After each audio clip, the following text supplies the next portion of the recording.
बाळाचे ठोके ऐकण्यासाठी डॉपलर खरेदी करत आहात, पण मग तुम्ही पूर्ण वेळ ठोके ऐकू शकतात का?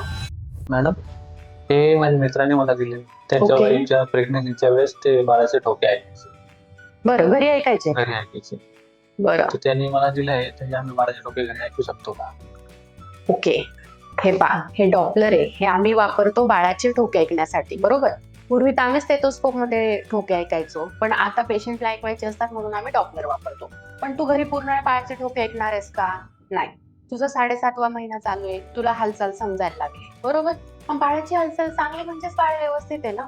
आणि जेव्हा तुम्ही डॉपलर वापरणार, तुला अचूक जर बाळाची ठोके सापडली तर ठीक आहे. पण समजा तुला नाही सापडली, तुला टेन्शन येईल. कधी कधी आईच्या ज्या नसांचा आवाज असतो, म्हणजे आईचे जे बीट्स असतात, ते सुद्धा आपल्याला कन्फ्युज होतात. मग बाळाचे ठोके प्रॉपरली सापडणे पण महत्वाचे. बाळाची पोझिशन चेंज होत राहते. मग अशा वेळेला आपलं टेन्शन कशाला वाढवायचं?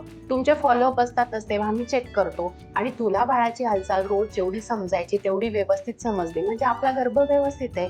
डॉपलर हे पेशंटने खरेदी करायची बिलकुल गरज नाहीये. ते आता स्वस्त झालेत म्हणून बरेचसे जण घेतात. पण या फंदात तुम्ही पडू नका. आपलं रुटीन चेकअप यायचं आणि बाळाच्या हालचालीकडे बारीक लक्ष ठेवायचं, एवढंच पुरेसं.